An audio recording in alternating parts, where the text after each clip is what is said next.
we're about to start recording. We do it? Right. Good evening, everyone, and welcome to this meeting of the Finance Strategy and Management Committee. Before we start, I'd like to make a short announcement. And it's been a time of great success for British women, British sportswomen, and I'm delighted to report that included in that is our very own Liz Jones, who at the weekend represented Great Britain in England. Represented England at the I've written down the name of the England Athletics Age Masters today, and came second. And it's firstly, well done to Liz for not only being selected, but getting around and having a good time coming second. And the second sort of part of that, second great achievement, is that Liz is raising money for the WIFO riding for the disabled, which is a very worthy charity. And she's still taking, her charity is still taking payments. So if anyone would like to put some money that way, that'd be very welcome. So congratulations. Well done, Liz. Yeah. Okay, back to the agenda. Apologies for absence. Do we have it? Apologies from Councillor Lawrence Plant and Councillor Ian Clark is substituting. Okay, declarations of interest. Do we have them? Public participation. I'm going to guess there isn't any of that. Item number 4, minutes. To approve the notes. Was that the one that we held? That yes, it must have been the notes rather than. So yes, can we approve those notes? Because of that juncture. Second, let's start. Any comments? All in favour? Finance to receive the dashboard paper. Sorry. There's a little bit. You've approved the notes. The delay, but little B is the value for money working group. I'm just going to do them now. No, moving on. You moved on to finance. There's 4A and 4B. Not on my agenda, is it? Oh, fair enough. I'll probably only give them There isn't actually, yeah, look. I've got something different. Have I got one? Oh, 6th of July. You're looking in last month. So it also means we just approved the wrong minutes.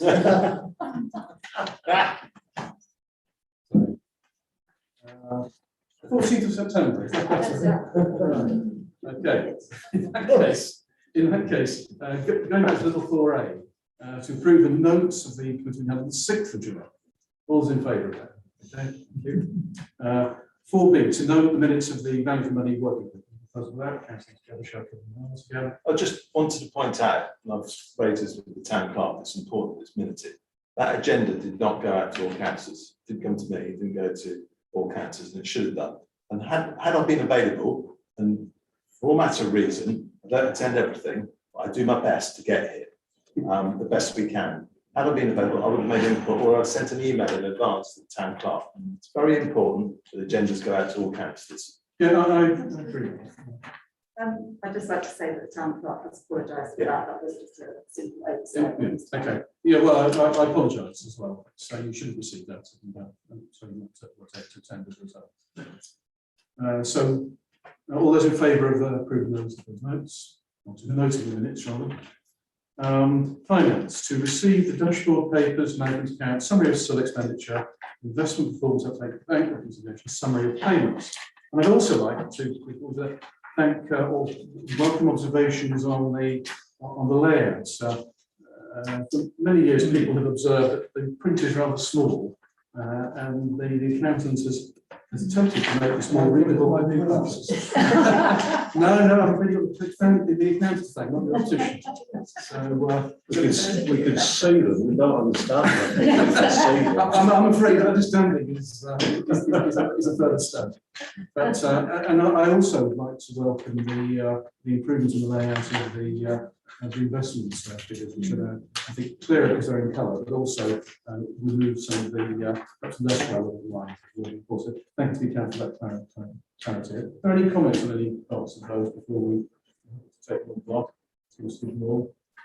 Got one comment, which is actually on page 21, the CapEx.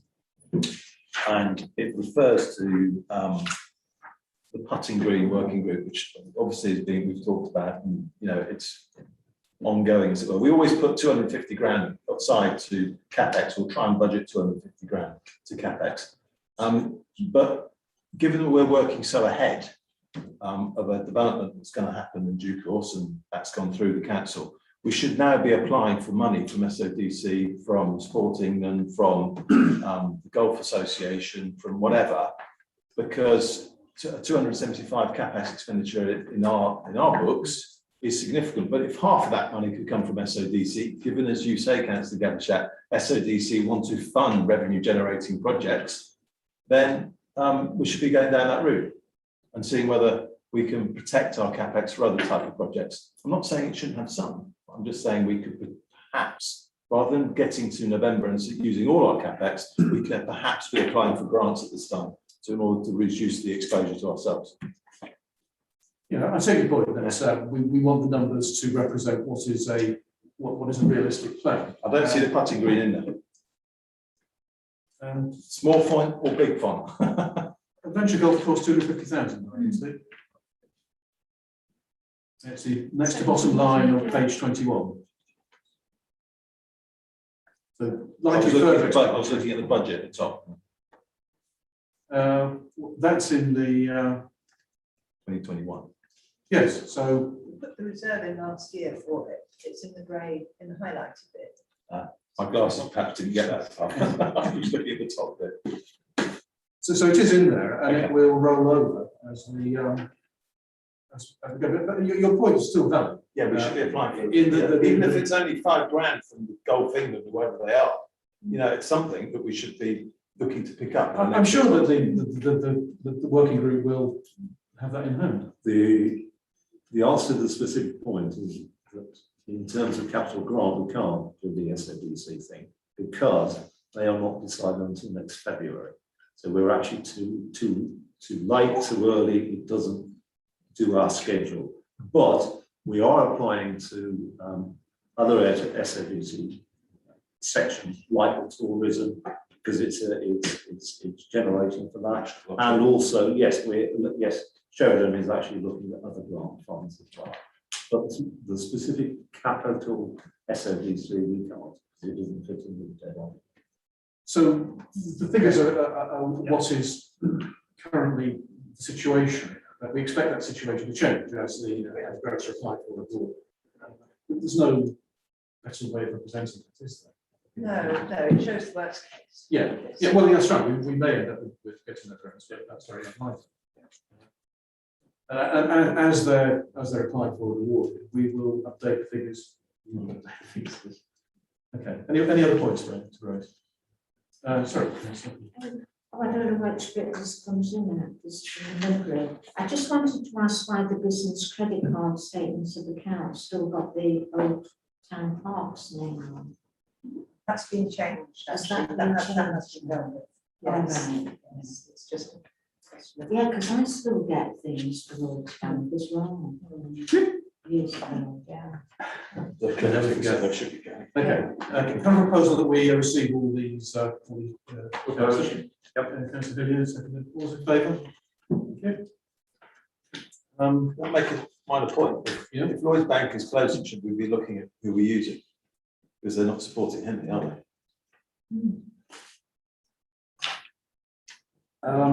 Yeah, your suggestion's noted. Thank you. We'll go ahead about that. Item number 6, to approve the following items of expenditure. £50,000 replacement boilers at Jubilee Park. And, the proposal is that if that's agreed, we buy 6,000 from the all-weather pitch refurbishment reserve.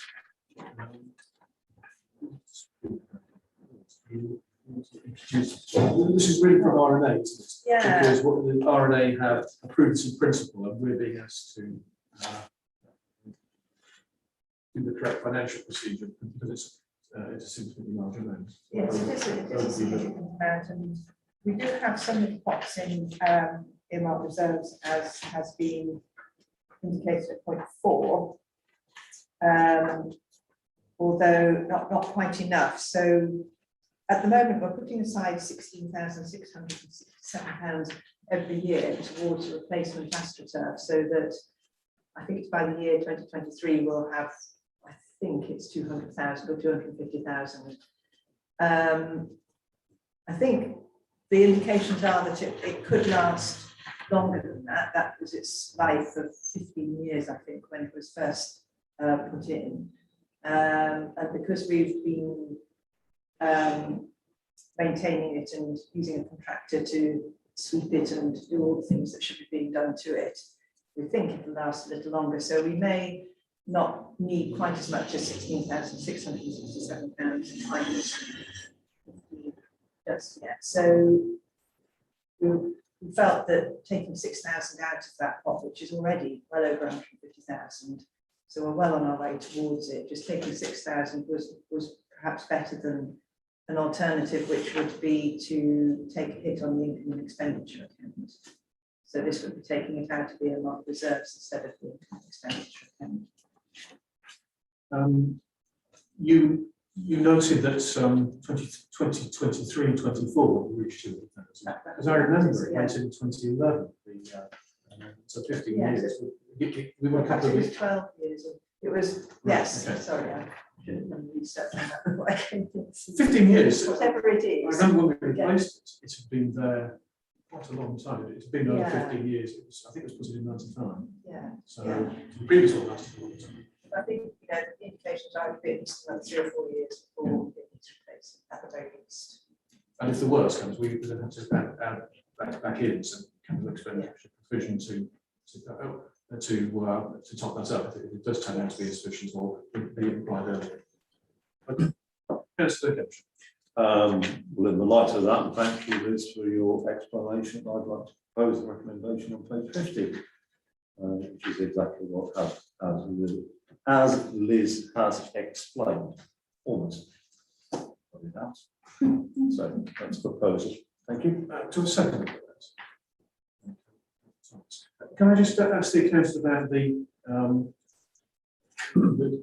well, it's in 3.7, there was a quote which was low carbon, and of course there's an impact assessment in 5.1.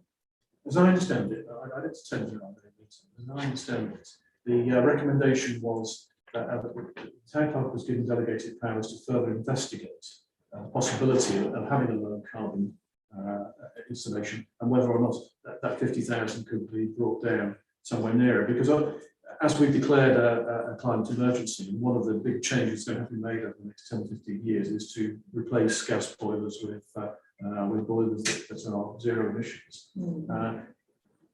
Can we continue that work? And so Mr. Chair, that should be discussed at RNA, not now. What we're doing is approving the money. It's the finance committee. Yeah, But if you want to go to RNA and make that very good point, then you're fine. no, that's what they've done. We did. That's what they did. Sorry. Right. They did give the town clerk delegated powers to further investigate the possibility of an alternative low carbon bid that's lowering costs. We just want to make sure the proposal we've got includes the ability to continue investigating this, should it be possible, although it seems to me that it will be difficult. So can we just amend the wording to include that the town clerk continues the investigations into a low carbon option? Yes. Yeah. As per, I would say, And the as rest- per the the rest is- RNA. Yes. resolution, yeah. Yes, that's right. So it's So the word- relative basis, yes. Any other comments? Anyone was in favour? Thank you. 2022-23 budget. And I'm sure you're pleased to see there's only 2 pages of this. 2-page report from the accountants. And this is the follow-up from the Value for Money working group that we met and whose notes we approved. And that was to put some figures onto those lines, which the previous issuing of the draft budget were left at 0. So we had a recommendation for an assumption of inflationary costs of RPI, which is currently 8%. We have a salary assumption, which will be a 2.5% increase. And we, as I pointed out earlier, we set capex limits for the year of 250,000. All of these are subject to change and refinement as the budget process goes on before it's finally approved by full council on January 3rd. So these are simply to allow the draft budget to look more realistic as to what we're actually going to be getting. So, because I need to add to that. So we've done that properly. No, it's fine. It was just the heading of this report should say budget 2022-23, not 2021-22. I was going to be clear, Apologies. not mentioned. But also just to mention that salaries will go up by more than we were expecting because of the government's extra 1.25% national insurance, which will be starting in April 2022. And I don't know whether at this point you want to recommend that it actually goes up by a little bit more than 2.4 that we estimate. We still, this is still subject to unison and, the salary approvals. I think you suggested that would be a 1.5%. Well, it's 1.5 percentage points on the national insurance. 1.25%, but not on the full amount of everybody's salary. The That's right. impact is about 8,000 on Yeah. the budget figure. Yeah. So So if we could, in order to get 7,000, we probably have to put that up to something in the region of 2.7 or 2.8. But if we're saying that we're guessing that an agreement will be obtained from the union of 2.5%, we should be looking at more like 3.5%. Oh, right, as much as that. Right. It will, NI is worked out on salary, and they're saying instead of 13.8%, it is now. So this is a figure that would be imposed on us. Yes, We have a it choice, but let's take it. Yeah. I make a proposal, would be, I think it'd be better if it says that overall salaries and NI are increased. I do think it should be 3.5%, but I think it's clearer to say it's and NI, because the NI is going to go through, let's face it. And yeah, that's. You can debate that if you want. You can debate that if you want, but I won't go there. I just think the minutes need to say it should be salaries and NI. It's Well, the budget line in the line in the budget for salaries will increase by the 1% as a result of the national insurance change that we proposed. So It's I don't salary think- cost, it's, if we word it salary cost, that takes all the on costs Yeah. kind of into account. yeah, so if we add the word cost to the overall salary, change 2.5 to 3.5. Yes, I think that's, and if it changes, Liz can come back with another tweak to it, so that seems just sensible. Okay. It's a budgeting tool, that's what this is. Yeah, we're trying to work out where Yeah. we're going to end up, to have our plan in place. Okay, so we have a proposal which is, as on the agenda, with those two changes, salaries cost and 3.5%. All those in favour?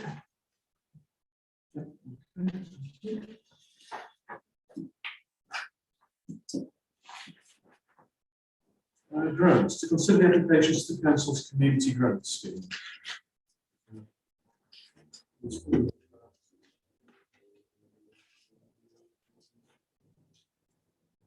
Starting to come back in now.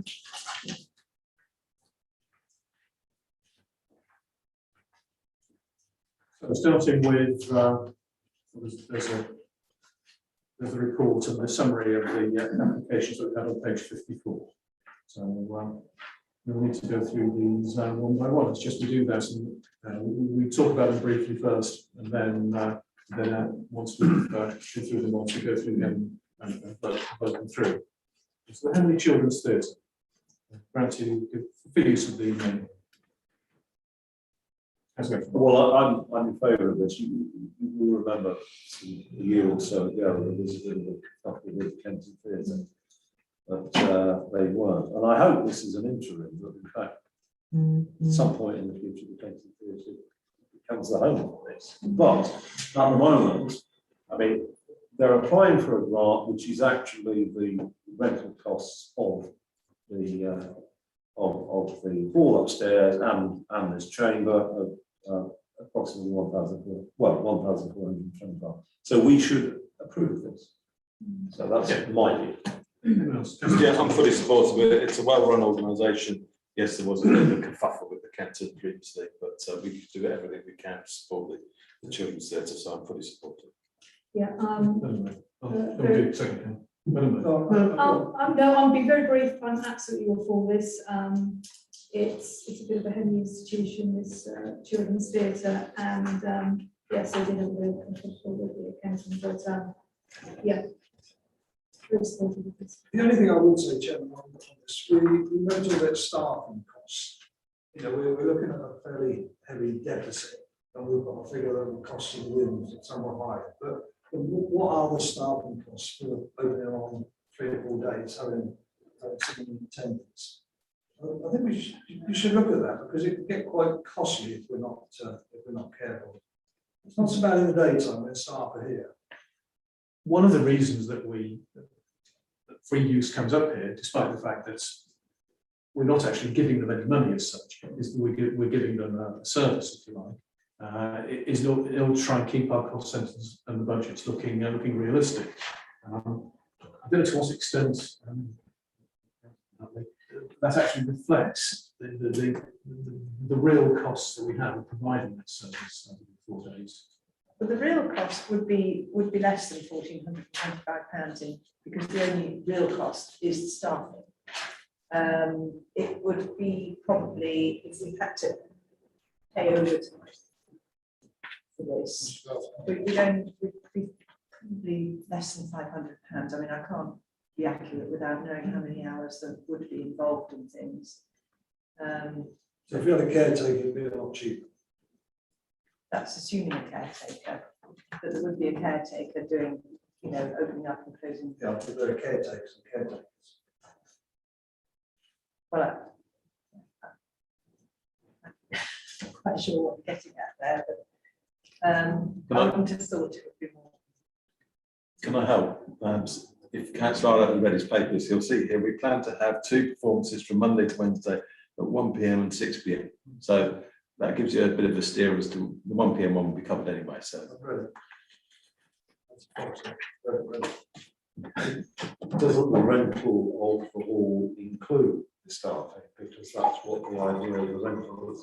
Well, yes, and then of course there are other overheads. We have to maintain the building, we have to repair it, we have to decorate it, and those costs are reflected elsewhere. We don't do our cost centres quite as in that way, but it's a reasonable charge for the use of the hall to cover everything that could possibly be needed in terms of money spent by us to maintain both the facility as a whole, the town hall, and the event of the day.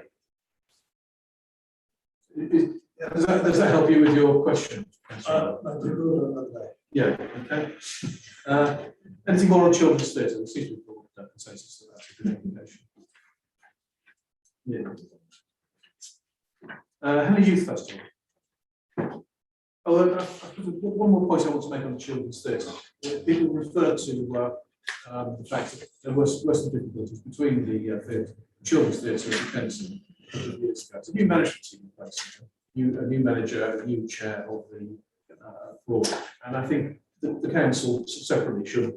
It's a major facility in the town. I think we should be engaging with the new management team and listening to see how they've survived COVID and how they are going to develop what they offer as a result, and their relationship with other organisations in the town. That's separate from the grant application. Okay, Henley Youth Festival. I want to lead on that. This is to help put on their costs of Kenton.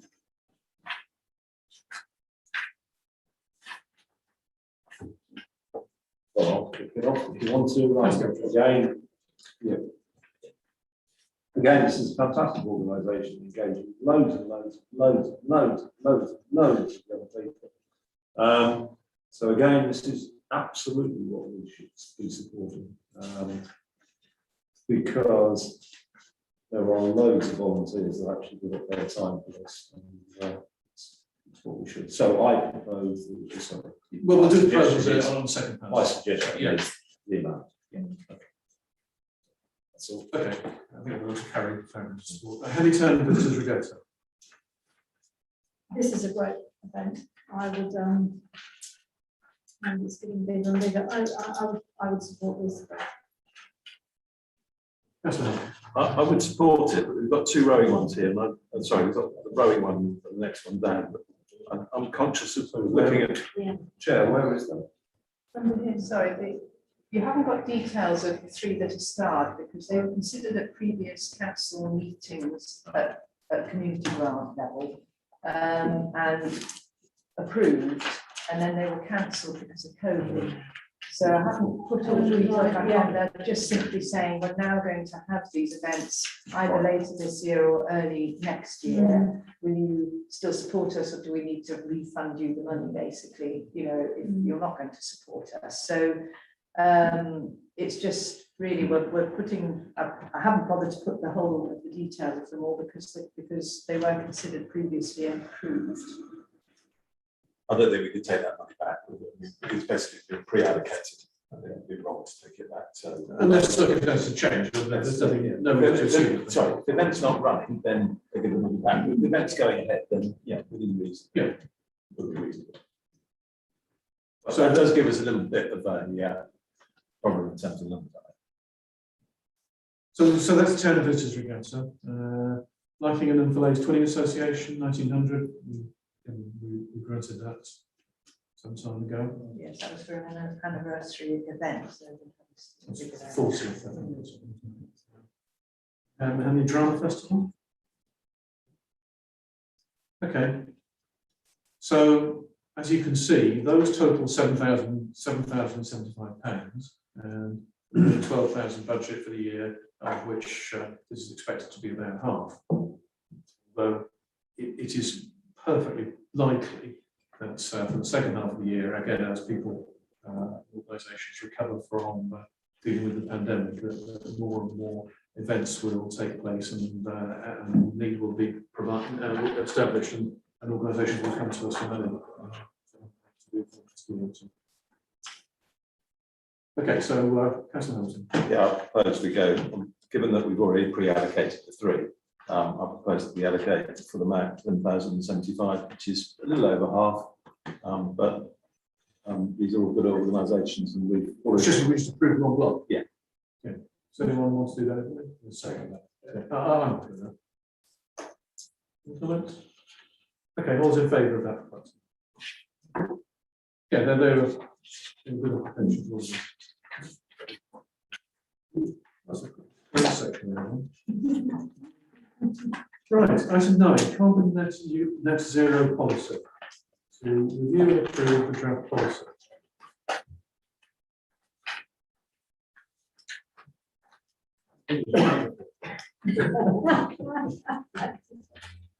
So we've already discussed one or two items this evening, which relate to climate change, climate emergency, and carbon neutrality. It's important we continue to bear it in mind. This proposal, this arose from the climate emergency working group. Certainly was on the agenda for last meeting. Oh, sorry, you.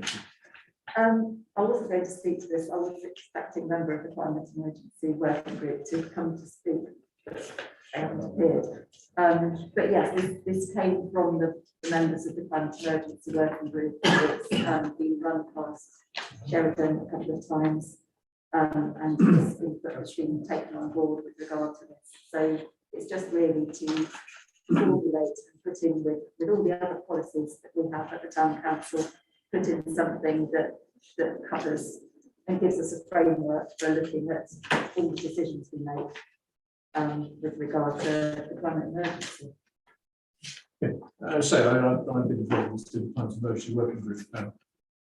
It doesn't change anything, but it's a decision-making tool, as much as anything, where when we're considering, we could have been looking at this earlier when we were discussing the boilers, when we're making a decision, we should measure it against our policy. Any other comments? Is it Patrick Fleming? Claudia Labour. Oh, it's Claudia, wasn't it? Yeah. I think Patrick had some input. Yeah. So, yes, and I think we should thank the working group for doing this. It's a very comprehensive document. A proposal that we adopt this policy. Councillor Hicks. Opposed? Yeah.